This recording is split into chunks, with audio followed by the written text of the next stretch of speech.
The number of former Sabres to hoist the Stanley Cup has gone up by 5. And the Skinner Chicken Dinner will be no more. All this and more on this edition of the Buffalonian Podcast. All right, let's go.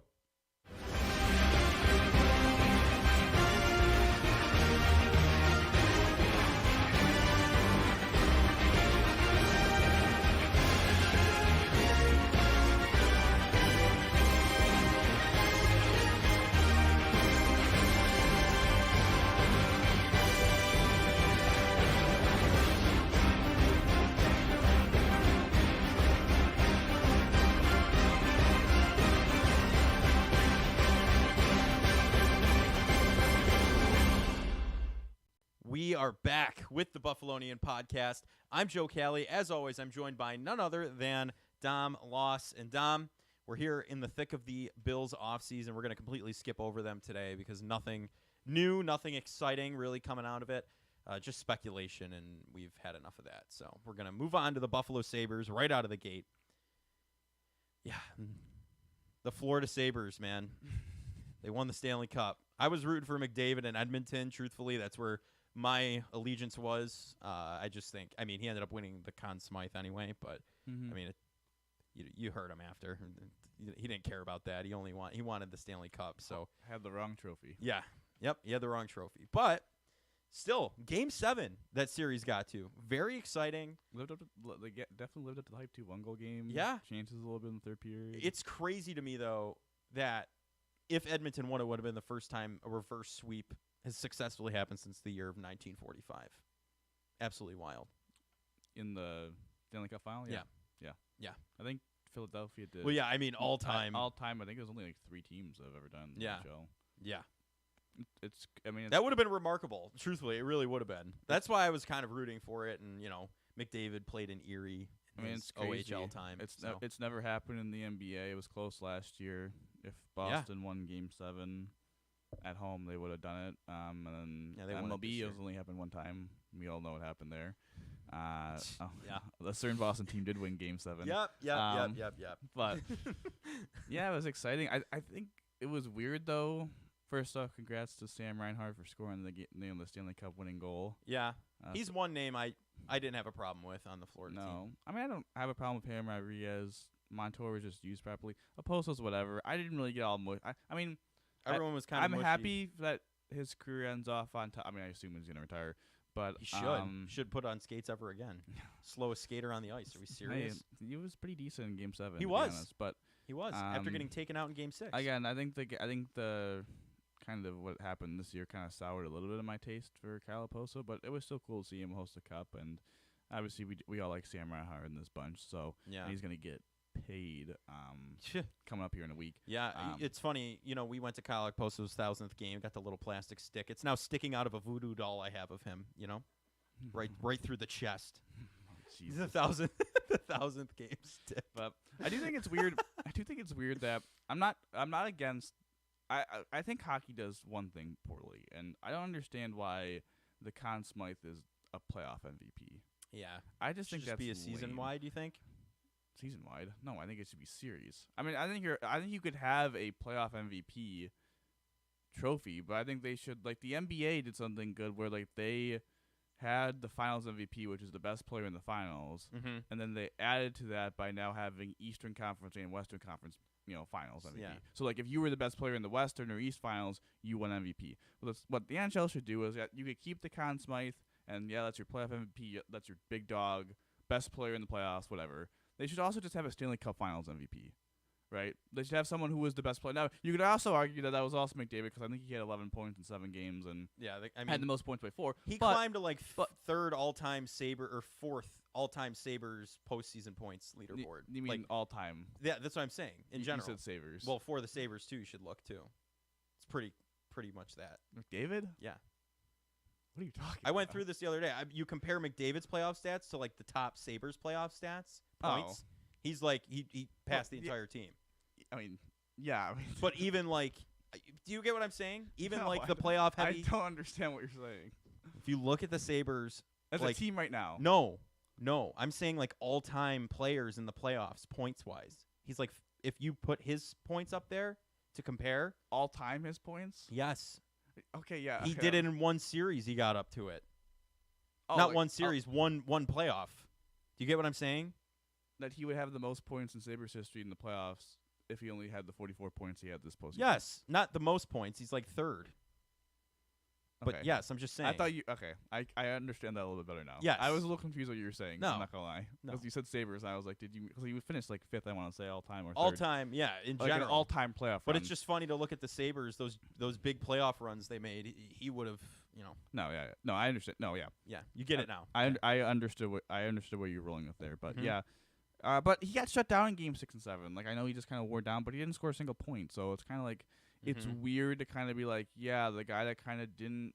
I'm not blaming him because like they weren't. Again, he's kind of the reason why they were in that position. But like the guy didn't really come through in Game 6 and 7, and he wins playoff MVP. It's just a weird taste. I probably still would have voted for him, but again, maybe we get a series MVP so we could like. But then he might have still won that because he was probably the best player in the series. So it's just a weird dynamic that he didn't really score. He didn't score a single point, especially because he was 5 points away from breaking the all-time scoring record with 2 games to go. So you thought maybe if he played really well the last 2 Yeah. games that he was going to break that record. So to him, kind of. Yeah.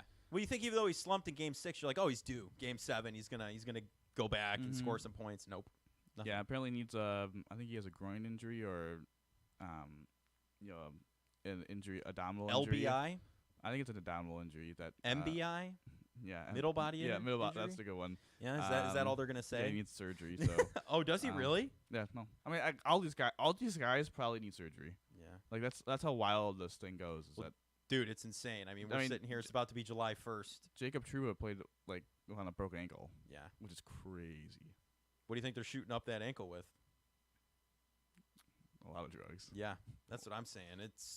In order to do that, take some stones. Let's say that, and some crazy medication. But yeah, I didn't know that. I didn't know they all need it. Pretty much, not pretty. I'm not saying all of them do, but like a good chunk of them. I would say a lot of them do. Like you see every time where it's like Brad Marchand has a left shoulder injury, needs 6 months of surgery out.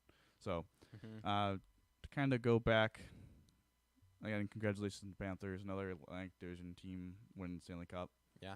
I think that's 3 times in 5 years because Colorado and Vegas. So thought it was going to be over quick at the start of the series, the way they were playing, and then we get to Game 7. So I love, no matter what, I love a Game 7 though. I feel like no matter what, like that series was entertaining through and through because one team just decided to show up, and then the other team was like, "Oh no, hold my beer," and then they just fell apart at the last weird game. series, definitely weird series, but it was funky. Congrats to them, and then now the offseason officially starts, and now 48 hours later, the buyout window is going to open. It hasn't quite opened yet. I think we still got about 12-ish hours left. But by the time you're listening to this, it might be open. But it was rumored for about a week in advance, and now today it's kind of become. Again, it's not official because they still have to wait 12 hours, but it does seem all here that our boy Jeff Skinner is getting bought out. His remaining $27 million over 3 years, and now I am officially out of both Bills and Sabres jersey. So Tremaine and Jeff Skinner. So tough day for me a little bit, but it's all right. We'll talk later about what you ended up getting. Can't wear it, but can't wear it. You got a jersey. I did get. That's one way of looking at it. But so the savings, with the buyout, it basically instead of being a 3-year deal, it's now 3 years, but it's diminished the cap hit. But now you add 3 years on the end of it, so pretty much. They saved about $7.5 million this year, based off the $9 million cap hit that he had. Next year is about 4.5. So basically, if they would have retained half his salary, that's what it would have been in 2 years. And then the last year is about $2.5 million. So that's a pretty big. He's probably about $6.5 million, and pretty much if you want to look at it from a Bills perspective, dead cap charge. And then the next 3 years that they had on top of that 27, 28, 28, 29, 29, 30. Is about 2.445. I mean, just rounded, but that's dead cap. And again, they're basically paying him. A good way of looking at it, they're basically paying him, to not be on the roster at that point. Well, he wouldn't have been on the roster, but that's the penalty for buying him out early. Yeah. So I think, if I'm not mistaken, we're gonna have to take that picture down. There's a Skinner around here, is there not? Right behind me. Yep, Skinner's. Yep. In the jersey you own. The jersey you own. He's got the gold. Who's to the direct right, That's Tucky. No. That corner. Oh God, they're right next to each other. We predicted here. Dawson Knox is going to shift out of the way. Is Dawson Knox gone next? No. That whole wall's gone. Right behind you. He's gone too. Who? If Knox. RJ? No, not RJ. Knox, he'll be gone. He's right behind you. I'm just saying your wall is a little dim now. 2 out of 3. That's a. I know Tyler Bass behind me. Kicking might be gone too. Yeah. Wide right. You know what I mean? Wide right 2.0. We might have to completely redo this. Yeah. I don't know. I got the one under the desk still of another hurdle. Yeah. And another one here. What's this one? That's Mitch Morris, isn't it? Oh, this is the other hurdle. We can always put that one up. Yeah, we can always throw it up. All right. It's fine. Whatever. Back on track. Back on track. But, yeah, it's basically I think it's a situation of Jeff had a pretty sharp decline last year. Mm-hmm. I still think he's productive 5-on-5 offensively, but he's not a two-way player. When you're just an absolute nut, provide literally 0%, literally the worst 5-on-5 defensive forward in the league. Can't be on the power play. Not good on the PP and cannot forecheck either. So listen, he's good off the rush, but I think the Sabres are trying to be a team that's kind of has multi-dimensionals to their attack offensively. Like they can do off the rush, but they can also forecheck. And yeah, he can do off the rush very well, and he's very good at that. But he cannot forecheck to save his life, and he's not physical. And he can't. I mean, you have enough players where it's like, okay, at least they try defensively, even if they're bad. Like Jeff doesn't give a crap. Yeah, I mean, if you're looking into a bubble hockey definition game, of a cherry picker. Exactly, cherry picker. Nick Wright in his stats, absolutely. If you look into a bubble hockey thing, right? See all the plastic players you can move around. Jeff Skinner's just a paper one in the corner. Like that's essentially that's what you're dealing with here because I don't know. He was brought on to this team to be a goal scorer, right? He's shown flashes of it. He's scoring a lot of goals. Don't get me wrong.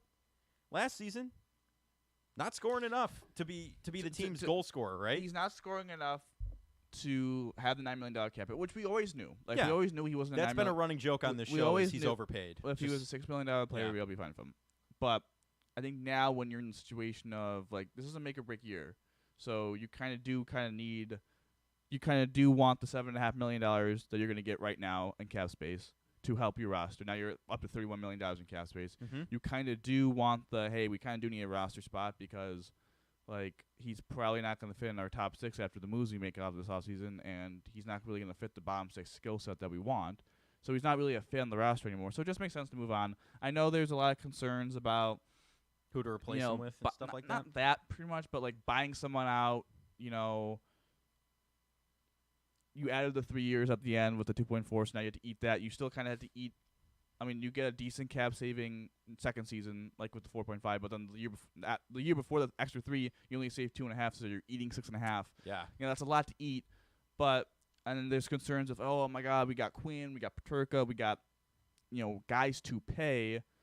And the cap is getting, I know it's rising, but like now we got guys to pay, and it's kind of like what's going to happen there.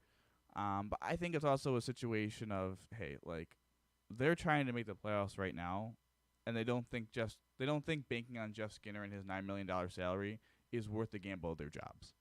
Yeah. So if they don't make the playoffs, they're screwed. So I think Kevin Adams looks at it as if I need to build the best team possible.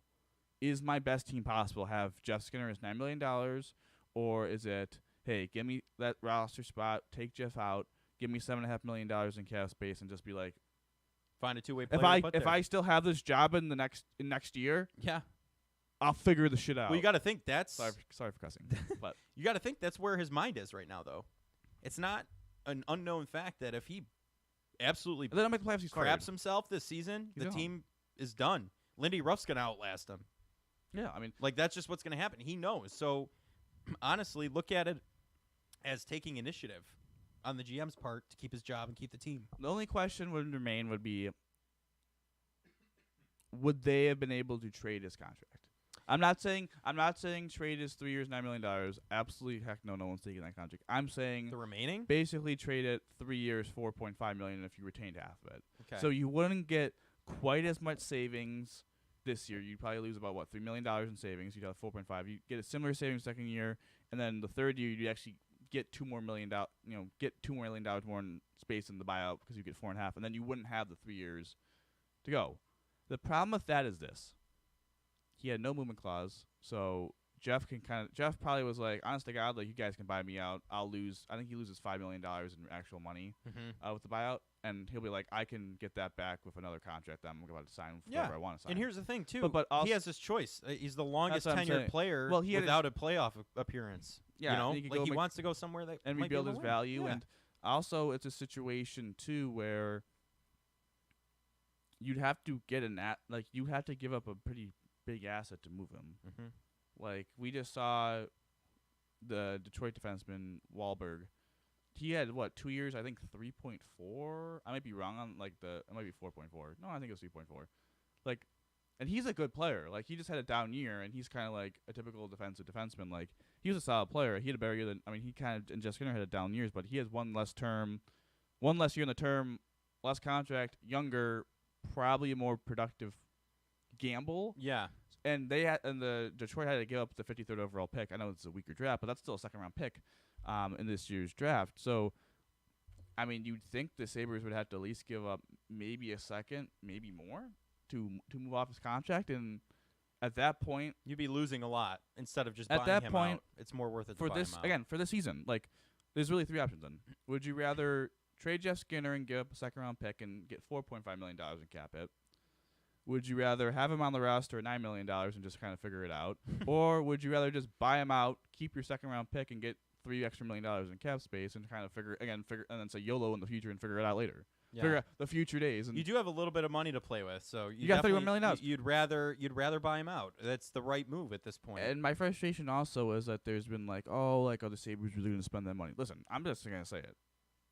If they bought him out, they're going to spend that money. There's a plan in place, or if there isn't right now, there will be. They're going to do something. There should be. No, there should be a plan in place for 5 days. That's the thing. Yeah, you're there should be right. a plan in place, because if you're there's a problem. Because if you're not going to spend the $7.5 million and just roll with it, then what the heck was the point of making this move? Yeah, then just keep him on the roster at that point if you're not going to do it. Keep him on the roster and just play him as a 13th forward. I don't know.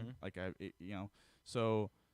I mean, you got to look at it too. He got Krugered pretty bad, when Ralph was coaching. Like, there are certain things. He had an up and down tenured for an incredibly streaky player. Exactly. But, again, he was a good guy. He's as streaky as your grandfather's tighty whities. That's what I would say. Between Two Stalls is very funny. Probably some of the best content. He's a great locker room guy. Locker room guy. Seems like a good guy. Not a bad player, but again, I don't think he's the right player maybe for this team anymore. And he'll fit a scheme somewhere. We're gonna see. But now they have $31 million in cap space. Now this is when things get interesting. Because you got UPL to resign, so that's probably gonna be, let's just say for easy sake, $5 million. So you're at 26, just there. You may bring back Payne Krebs. That's what, at most $2 million. Probably a little less. To be honest, probably less than that. Yeah. But probably closer to 1. But let's just say 2. So 24. Be on the generous side. Yoki Haru, probably you get move off of. Like, you probably trade him and get an asset.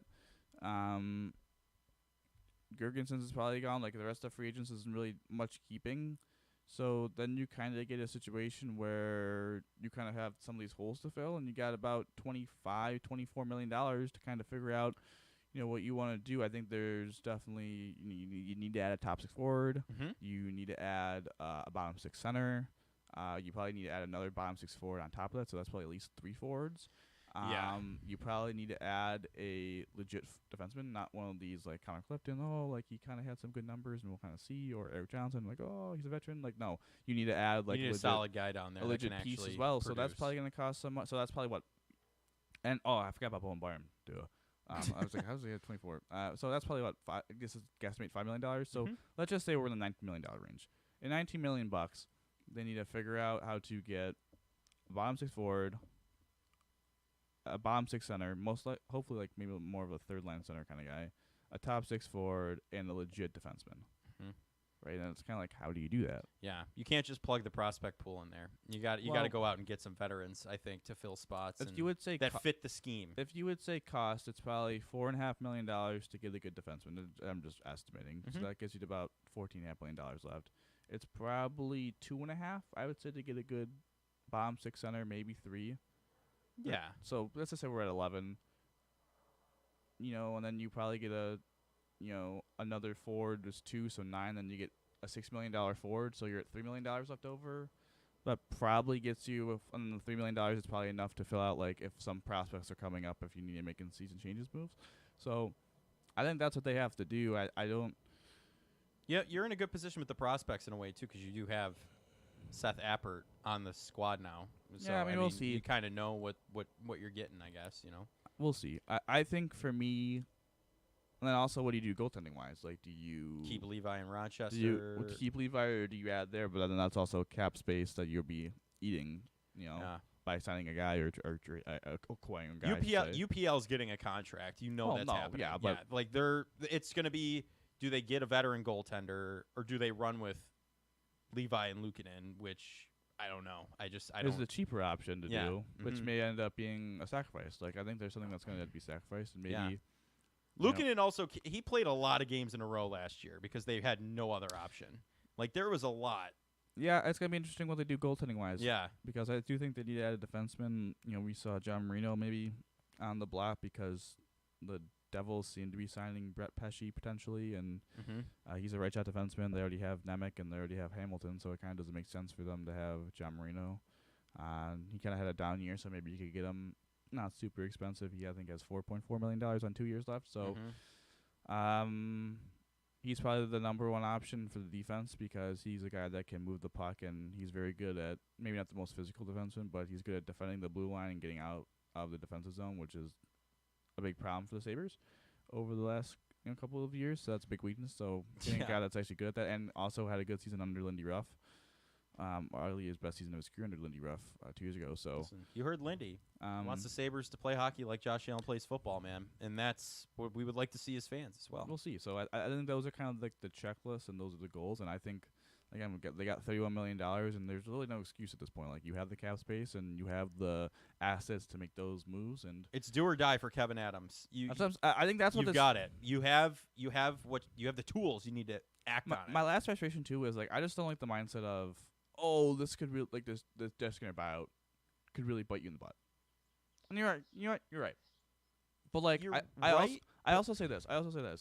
You can't be the person that's like, oh my God, we need to trade our first round pick. We need to trade all these prospects to get better now, and then be like, oh my God, dude, we have people to sign like a couple of years. Like, this buyout, man, like, this could be a massive bite in the butt. Like, I mean, listen, we're 14 years into playoff job, dude. We got to take a gamble. Yeah. And this isn't like you can't sit here and just keep checking and folding. Is it risk? Is it a known slam dunk? No. Is it risky? Yes. Is it a complete failure?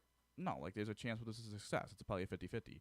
It just again, it Skinner's matters. buyout's the catalyst. It matters how they use the $7.5 million. Like, if they use his $7.5 million to acquire a legit top six forward, I'll be like, honest to God, so you're pretty much telling me that we got a top six forward for buying out Jeff Skinner and the assets that we need to trade away for that? Like, I would probably take that. Like, that'd probably be an upgrade. Yeah. So, like, Volcano's about to erupt. Jeff Skinner's buyout happens. It erupts. They got to act on it. You got to do it. Go get what you need and use that money for what you need. Again, they wouldn't have bought him out if they aren't going to use $7.5 million. Now, heck, they could, and I'd be like, all right, well, this is just incompetence because that doesn't make any sense. I mean, they did save $5 million in probably real money, so maybe Terry had a little pull in that, but Terry Bear. Whatever. Who knows? Talking about contracts, one more thing before we get kind of into the forgot about another this guy. conversation, but Casey Milstead re-signed he was an RFA for the Colorado Avalanche, 3 years, $5.75 million. Yeah, I heard he's sweating a lot out there.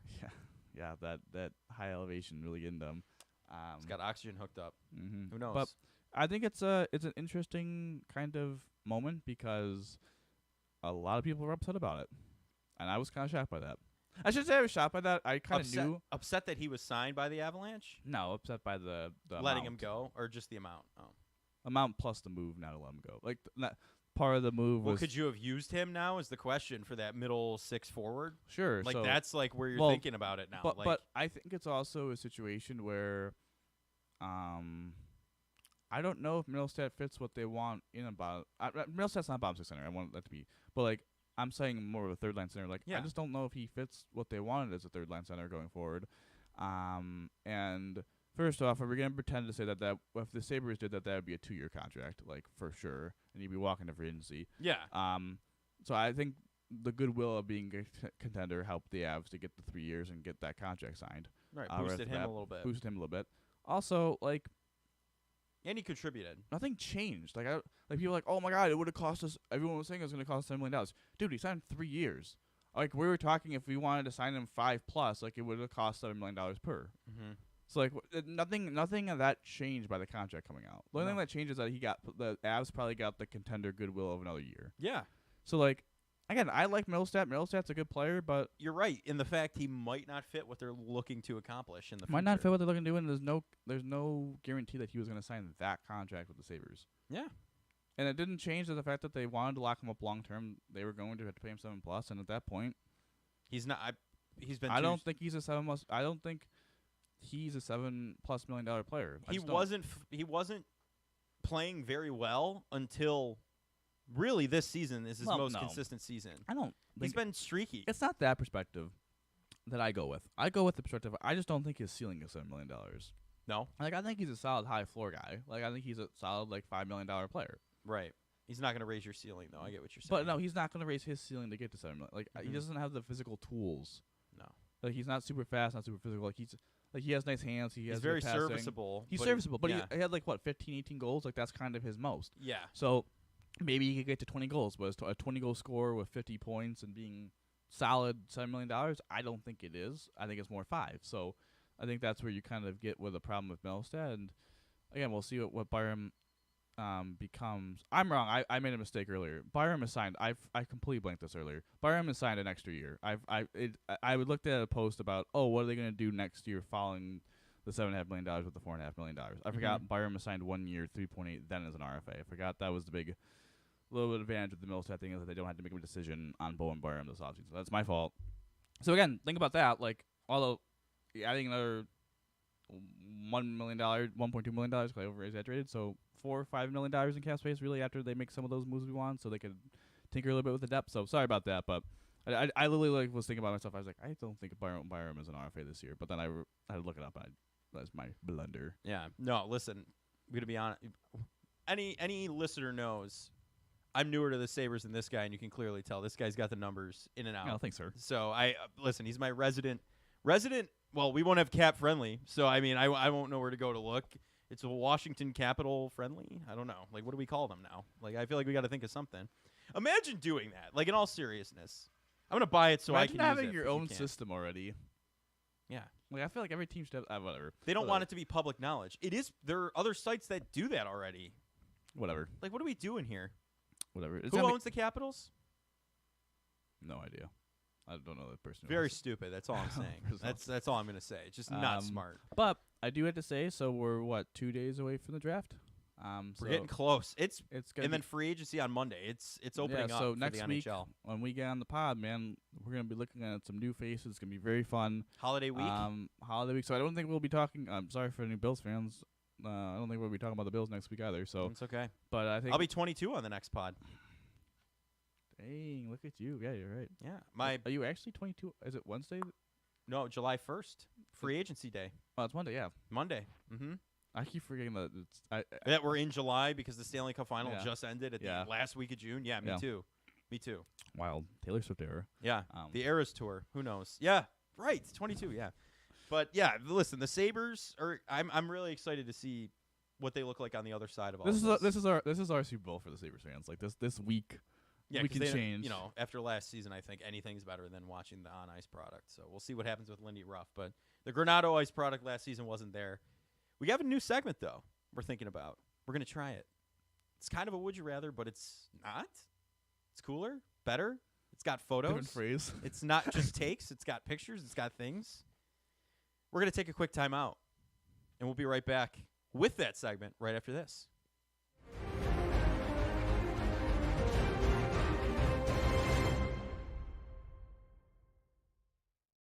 Betting happens as fast as sports.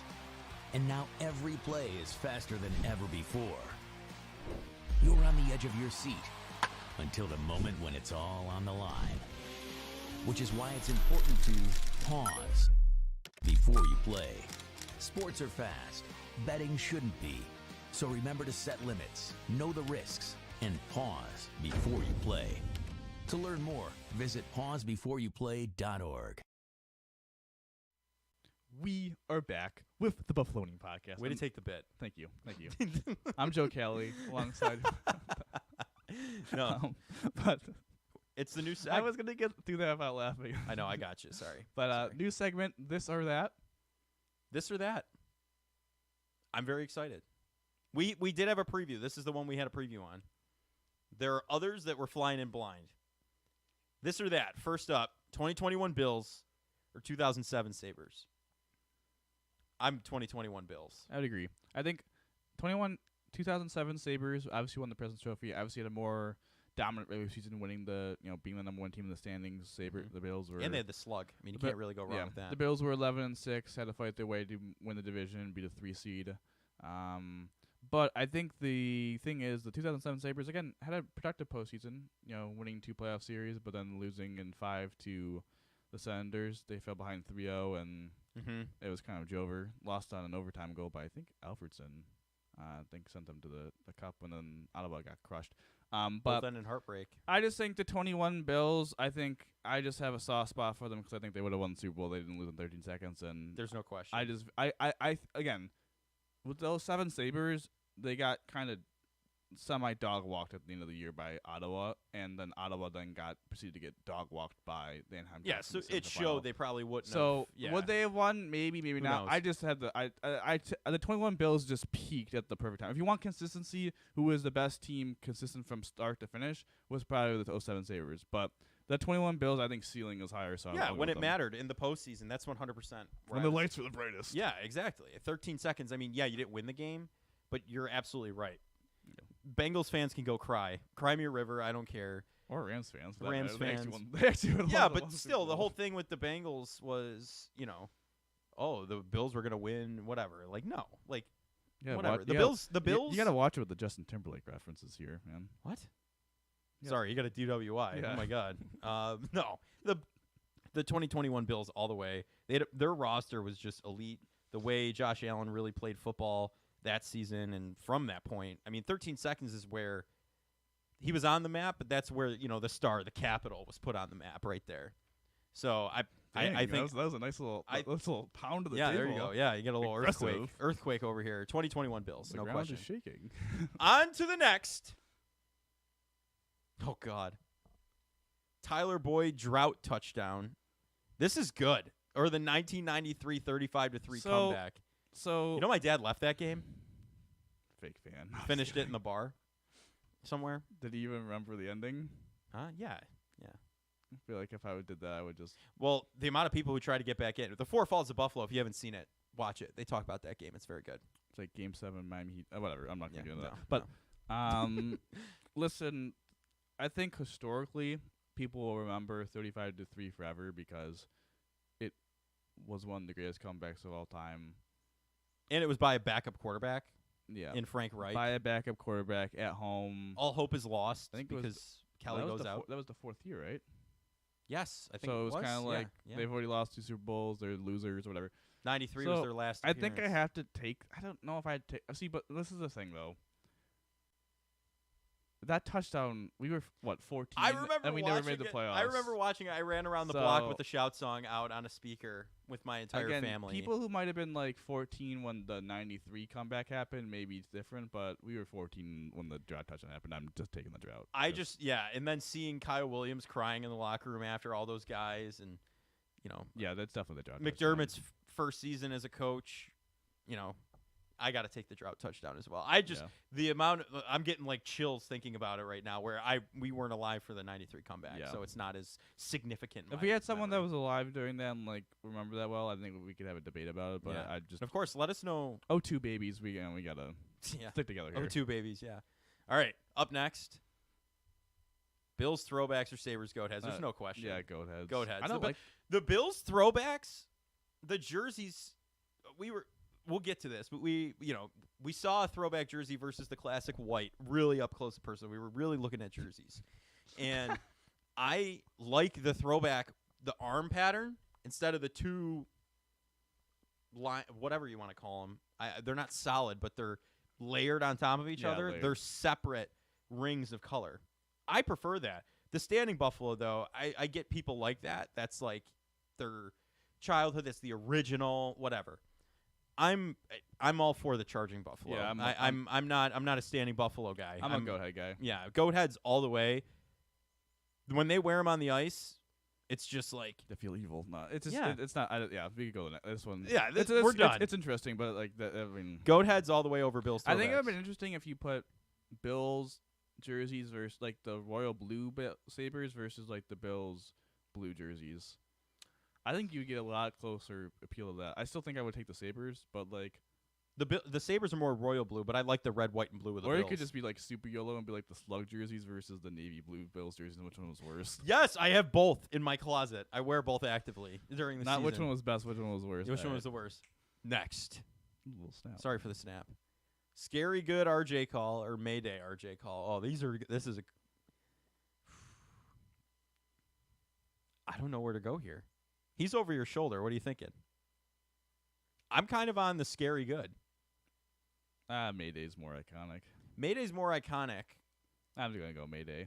I'll differ. I'll stay on scary good. It's just I- personal I preference. think scary I think that's good's more really good. Yeah. These guys are good. Scary good, but like I don't think it's really good. I think it's scary good. yeah, but the Mayday just like that's just that's an all-time call. Yeah. I'm not debating that. No. I agree. I I mean they're both all-time calls. You I can't mean really they're go both wrong. on the poster right next to you in different areas here. Like we'll have to look at the collage. Do you believe? No, okay. Yeah. That's just- also a good one. He's just phenomenal. I Yeah, still, yeah. what a loss. He's phenomenal. Next. Both? Question mark? I I like this most recent one because they were 5-5 at one point. They were 500 in the regular season. They had that championship hangover. Yeah, I'll take 23. You got it. You're taking the 2023. It's been 15 years since they won. They've lost like 3 cup. They've lost 3 finals in like 5 years. Yeah, we were at one of the losses. including the year previous where they lost at home in Game 3. They had to play the same team that they just lost to. It would have been like the Bills and the Cowboys, and the Bills actually beating them in the 4th Super Bowl instead of losing to them. Yeah. I think the band, and also they were more dominant in the first year because they were the first place team in the NL. Yeah. This year was a little bit more, up and down. They got hot at the right time. Kind of like if you want to to compare teams, it'd been like if the 2007 Sabres won the Stanley Cup and the 21 Bills won the Super Bowl. Yeah. They kind of had a They're very November similar. collapse that year. Both, or not the 07 Sabres. The Bills did that year. But yeah, I'll take the 23 See, Bandits. I'm sticking with the 2024 solely because they were counted out and they came back and won You it all. count them out. I didn't count them out. I was kidding. I produced all their games. I was right with them the entire time, man. Don't you come on. I was a supporter. I just think, the whole quote of championship hangover, whatever. I think they overcame it.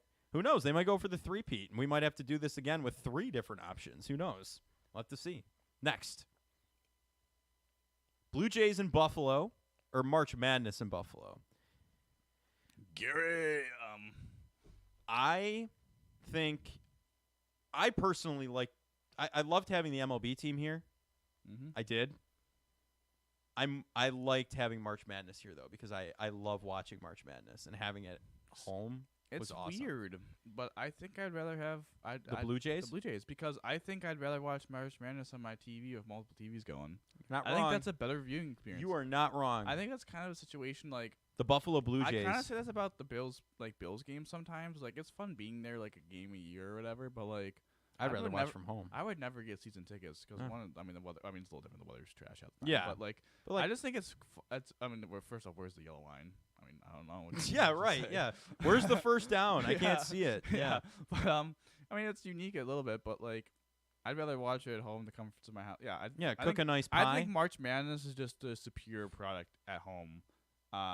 Especially because, like, I mean, being a Canisius alum, I mean, my team sucks. So, I mean, I'm not going to say, like, if Canisius ever made the NCAA tournament, I probably would go and travel to see their game as long as it's I mean, it'd be doable. kind of cool, right? Maybe. But, Yeah. the Jays in Buffalo was just kind of cool. So, that was a unique experience. Gary, the Red Sox coming to town, the walk-off I went to. So, yeah, I'd take They the got Jays. killed by the Astros though. Demolished. Bad. Yeah. But yeah, I don't know. I'm kind of torn on this one. I'm going to stick with my initial gut. I think just because basketball is a little more exciting to watch for me, I go March Madness. But I mean, I can respect that. we'll go next. Flats or drums? Flats, no question. Yeah, we could skip the next. I mean, Was that it? Was that the last one? It's a superior product. The flats. We went to Wingnuts for the first time. Sorry, free brand deal there, but we went to Wingnuts for the first time a couple weeks ago, and the drums just have cartilage all over it. It's tendon, like you're getting dark meat. I don't think you're helping their product. What? You said No, free I'm brand saying deal. in general, just drums in general. Like even on a rotisserie chicken, you pull a leg off, No, you're right. and it's just like, what am I supposed to do? It's way here? more enjoyable to eat a flat too. Yeah, and you could pull everything off. You know, a B tier flat still kicks the crap out of an A tier drum. Couldn't have said it better myself. Thank you. That was phenomenal. Thank you. Love it. You're Yeah. right, though. Thanks to the producer for putting that together. We're going to do that. Also, it just makes more sense. Like, also, if you, I mean, I'm not the biggest sauce guy. Like, I kind of like my wings dry. But like, if you like sauce, like, it's kind of weird saucing up a drum compared to like. Oh the my flat, God. The flat you can Extra crispy, extra saucy on a flat for me. You just crunch That's it. You could crunch the meat down in the flat and then dip it in the sauce and then take it out. Like Who tried doing that?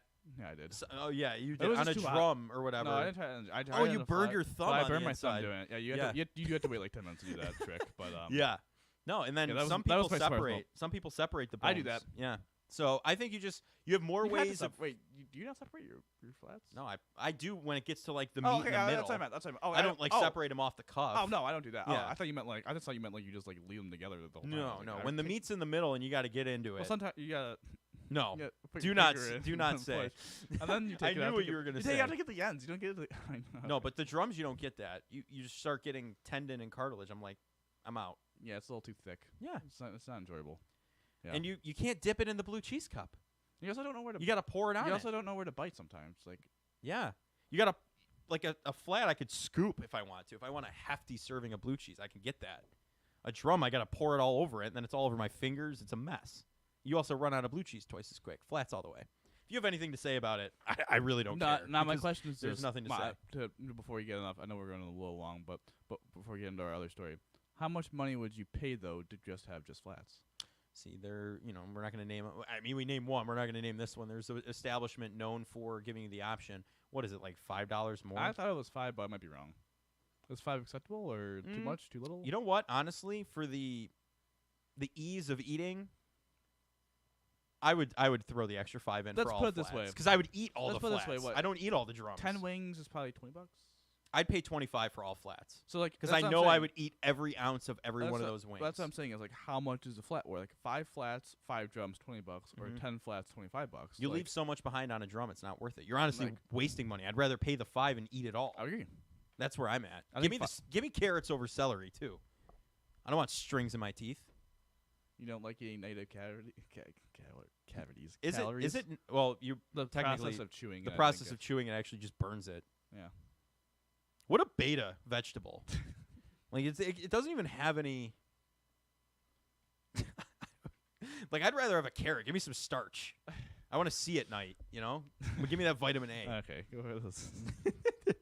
Now though, we've been teasing this adventure for the entire pod. I don't know if he'll ever get over beta vegetable, but we did go to Dave and Adams. Didn't expect that. We did go to Dave and Adams for the first time. I've never been. Well, your first time. Dom has been. Dom had a mission. I did not. I was there for the ride. I ended up getting something though. And we'll start on that real quick, and then Sure, yeah. we'll get into your big thing. It's a golf polo, but it's got little like wings on it, 716, little putt stuff all over it. Pretty solid. Very lightweight. Like I would wear that. Have you worn it? Yeah, I've worn it twice to dang. work. Everyone loved it. I mean, when you work in Buffalo sports and I mean, yeah. then you wear a Buffalo sports polo. What were your thoughts in the store, though? Just real fast. Oh, it was phenomenal. I just every sport, everything. Like the cards are the least of my No, I agree. interests, right? That's not what I'm there for. The signed memorabilia, the apparel. I mean, they had jerseys, signed jerseys you could get for $60. Like Trey Mhm. White, like that'd be just kind of cool to have. I know he doesn't play for the Bills anymore, but like, All pro. yeah, like an All-Pro. That's probably going to go up in, once you retire. He was drafted as a Bill, Mhm. right? Like, there's just some interesting ones there. Even Gabe Davis, right? Like, whatever. I don't know if his jersey was $40 and it was signed, and yeah, I'd grab that.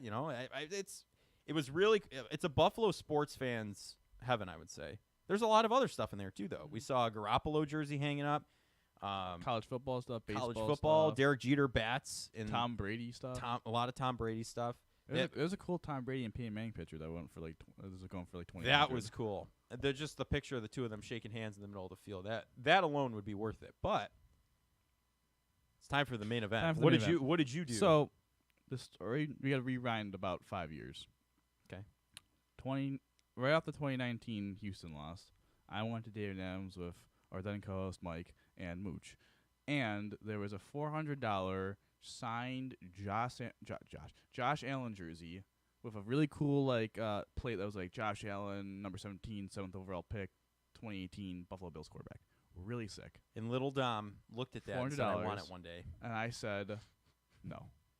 I could have got it, but I was like, I got scarred. I was so scarred from the Houston game. I was like, this guy doesn't do well next year. Like, he could be out the team when I'll be out $400. Don't you wish in hindsight you did it though? My point. Because you're gonna wait a minute, and what he's gonna tell you, you're gonna wish he did it too. That's all I'm saying. If he gets a hold of himself. Thank you for getting my point. Yeah, sorry, I completely spoiled it. I'm sorry, I was along. No, you didn't spoil it. It was like so. So obviously many of you guys know, like, Joe and I and the producer Mooch have all just graduated school or whatever, and kind of in the next chapter of our lives. But I don't think I've ever purchased anything really big in my life. Like, I think the most expensive thing I ever bought may have been my Xbox. Yeah, I think that was like $275, maybe like $300. So I decided, since I did so well, it's important in life to treat yourself every once in a while. I thought, treat yourself. That's the Parks and Recreation. This is a special occasion, whatever. I should, I have some funds that I could use to get a Josh Allen jersey, which I was like, you know what? Remember because he's a bookie. I remember that story. Yeah. Kidding. Just jokes here. Just jokes. He can't gamble. He can't gamble with his new job. He cannot gamble. Yeah. Cannot bet on teams. He's not Shohei Ohtani. All right, continue. Or his translator. Back where we were. But I was like, I looked online and I was like, I didn't really like there was like $1,300 for a Josh Allen signed frame jersey. I was like, I'm not spending $1,300. I could do, the bidding, but I was like, I don't really want to do that. Yeah, pristine auction. I pointed Dom towards. But I was like, I don't really want to do that because I'm not seeing the product in front of me, and like it could be worse than it really is. Yeah. Or whatever. So then I was like, all right, David Adams. So 2 days before we went, I went and just scoped out the place. I took a picture of like everything that they had, and I was like, all right. I settled on this really cool Josh Allen signed jersey. It was the red color rush. With a white background. It was pretty cool. It was about $750, which is a lot of money. But as we went to get it, the guy helping us, really nice guy. I actually don't remember his name, to be honest with you. I don't either, but he was really nice. He's very solid, yeah. He goes, hey, just want you to know, the wire in the back of the frame caused some damage to the back of the frame.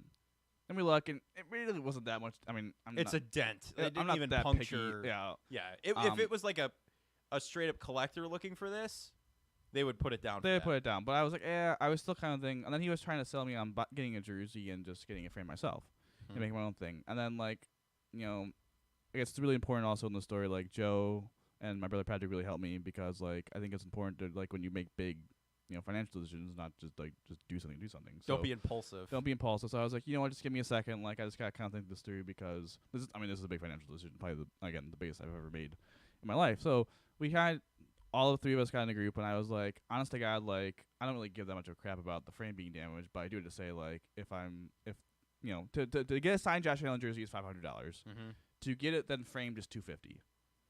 Ish, or $240 or something like that. It was $250, and then you could add extra. Yeah, you could. But here's the thing: we didn't pay for any of that because we just took it and ran. No, I'm kidding. Go ahead. So it was pretty much going to be a very similar cost if we just bought the thing right now. And I said, you know what? I'm going to be honest. This is a big choice.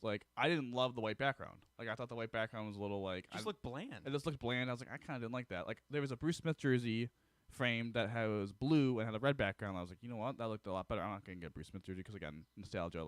I don't vibe with Bruce Smith as much as Josh Allen because I grew up watching Josh Allen, not Bruce Smith. So I was like, you know what? I'm going to make the decision to get one.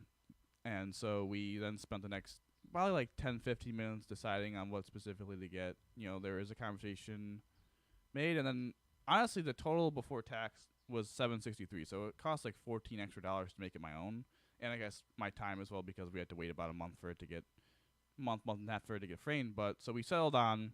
I shouldn't say we settled on. I should settle on because it's my decision. But we're going through the jerseys or whatever, and I got a blue signed Josh Allen with a red background because it looks sick. I got the nameplate that says Josh Allen, number 17, quarterback, Buffalo Bills. So, very happy. I think, a good decision was made. A good thought process was made. There was a decision, should we get Suede? Like, should Suede be in for like $60? But that was again, the guy working at David Adams was really nice and all that. But, like, that was kind of like him trying to, like, it's a salesman. See if he could get that's extra 60 what it from was, us. But, like, we looked at the Suedes and we're like, we're not. It didn't make that much of a difference. We saw Dominic Hasek won. And that was black. And it was black, and you couldn't even see the suede. It was just that was a bizarre color. Yeah, but it was cool. It was a goat head one, but that still. was a sick one.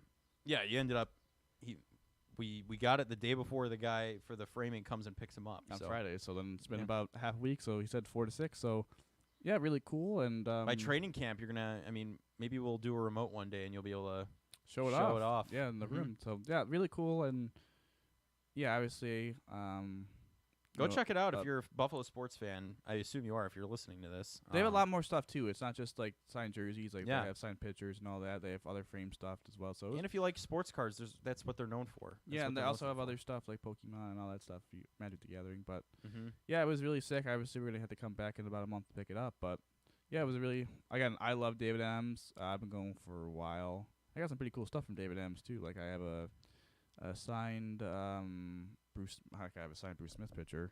From David Adams. I have assigned both Stanley Cup champion now, Sam Reinhart and Jack Eichel on the bench. That's kind of crazy, actually. I can't remember if I have a signed Tage puck or I have a signed Middlestat puck. Mike has one. I have the other. I can't remember which ones I have.